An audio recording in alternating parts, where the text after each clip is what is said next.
O título principal da página de política do Estadão de ontem diz que 26 parentes de ministros do Superior Tribunal de Justiça advogam no mesmo tribunal.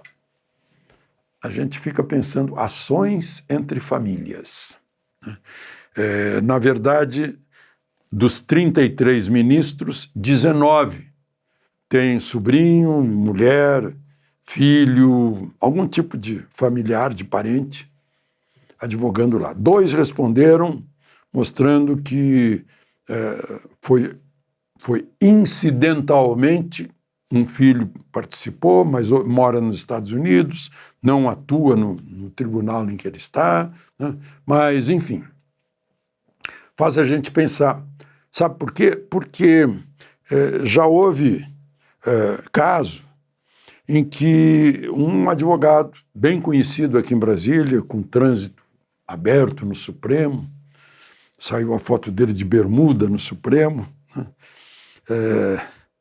Muito amigo de Lula, de Zé Dirceu, já reclamou, dizendo que é difícil a concorrência com advogados que são das famílias de ministros do Supremo ou de tribunais superiores, o advogado Cacai, né?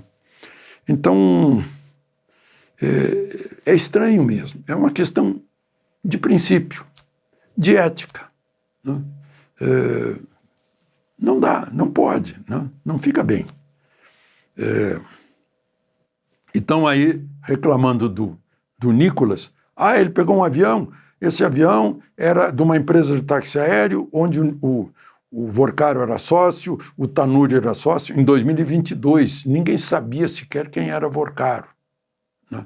Ninguém podia prever que o Vorcaro ia ter um contrato de 129 milhões com o escritório de advocacia da família Moraes.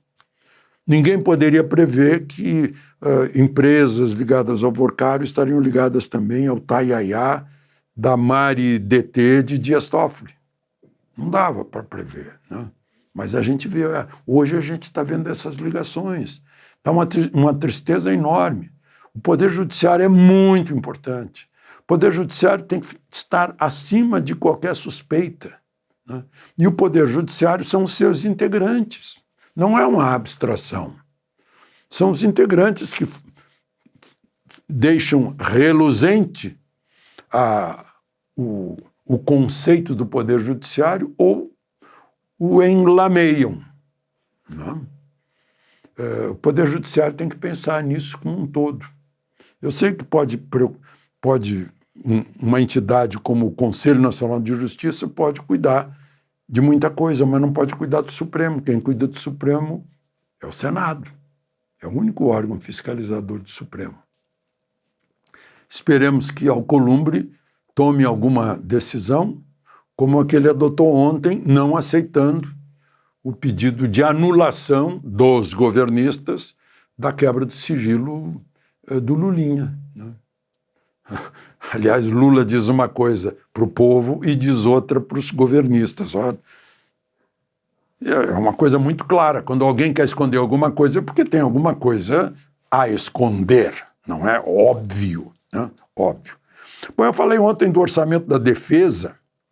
O ministro da Defesa disse que no mundo em guerra a gente está muito fraco por aqui, muito desarmado. Que precisava chegar a 2% do PIB, o orçamento da defesa. 2% do PIB é a média mundial. O nosso orçamento é mais ou menos 1,3%, 1,4% do PIB.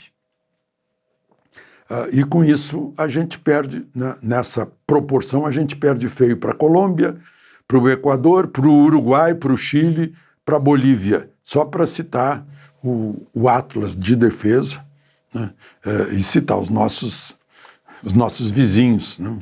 À exceção do Equador, mas enfim, é um país do nosso continente. Nós temos 16 mil quilômetros de fronteira terrestre para cuidar e mais de 7.500 quilômetros de litoral. Precisa ter uma marinha forte, um exército grande, uma força aérea com todo esse espaço aéreo aí, né? É bom a gente lembrar disso. Bom, e por fim, O Felipe Martins, parece que o ministro polivalente, que é relator, que foi o relator nomeado por Toffoli naquele inquérito, enfim, que é também vítima na ação, tem alguns presos de preferência. O Bolsonaro é um deles, né? O ex-ministro da Justiça também, o Anderson, né? E agora a gente vê que o Felipe Martins ele tem 38 anos por aí. Ele está com pré-diabetes, ele está com pedra nos rins, ele está com gordura no fígado. Eu arrisco dizer que tudo isso é consequência do estresse, né? Ele ficou em solitária para forçar uma delação premiada. Ele não se dobrou, mas o corpo dele está pagando. Aí ele foi transferido da casa de custódia lá de Ponta Grossa para um complexo médico penitenciário. O ministro Moraes ficou sabendo, mandou tirar de lá, mandou voltar para a casa de custódia. Ele foi transferido ontem. De Brasília, Alexandre Garcia.